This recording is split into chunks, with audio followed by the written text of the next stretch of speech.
Sun டிவியில் ஒளிபரப்பாகிட்டு இருக்க இலக்கியா சீரியலில் இலக்கியாவாக நடிச்சிட்டு இருக்க நடிகையை பற்றின உங்களுக்கு தெரியாத சில பயோகிராஃபிலாம் இந்த வீடியோவில் பார்க்கலாம். வாங்க இப்போ வீடியோக்குள்ளே போகலாம். இவங்களோட உண்மையான பெயர் சாம்பவி குருமூர்த்தி. இவங்களோட செல்ல பெயர் சாம்பவி. இவங்க ஒரு டெலிவிஷன் ஆக்ட்ரஸாக இருக்காங்க. இவங்களோட டெபியூட் மூவி நெஞ்சத்தை கில்லாதே. இவங்களோட ஹைட் 162 சென்டிமீட்டர், வெயிட் 55 கிலோ இருக்காங்க. இவங்க டிசம்பர் 26, 1992 பிறந்திருக்காங்க. இவங்களுடைய தற்பொழுதைய வயசு 32 ஆகுது. இவங்க சென்னையில தான் பிறந்திருக்காங்க. ஆனா வளர்ந்தது எல்லாமே ஹைதராபாத், தெலுங்கானால.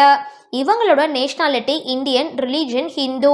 இவங்களோட ஹாபிஸ் மியூசிக் கேட்கறது, டான்ஸ் ஆடுறது, ரொம்ப டிராவல் பண்றது. இவங்களோட ரிலேஷன்ஷிப் ஸ்டேட்டஸ் மேரிட். இவங்களுக்கு இப்போதான் லவ் மேரேஜ் ஆச்சு. இவங்களோட ஜோடியாக் சைன் கேப்ரிகான். இவங்க கிராஜுவேட் பண்ணியிருக்காங்க. உமன்ஸ் கிறிஸ்டியன் காலேஜ் சென்னையில தான் இவங்க டிகிரி முடிச்சிருக்காங்க. இவங்களுடைய கணவர் பெயர் பிரசன்னா. சரி, இலக்கியா சீரியல்ல வர இலக்கியா பத்தின உங்களோட கருத்துக்களை கீழே கமெண்ட் பாக்ஸ்ல போஸ்ட் பண்ணுங்க. வீடியோ பிடிச்சிருந்தா லைக் பண்ணுங்க, ஷேர் பண்ணுங்க. மறக்காம டிபி காபி சேனலை சப்ஸ்கிரைப் பண்ணுங்க.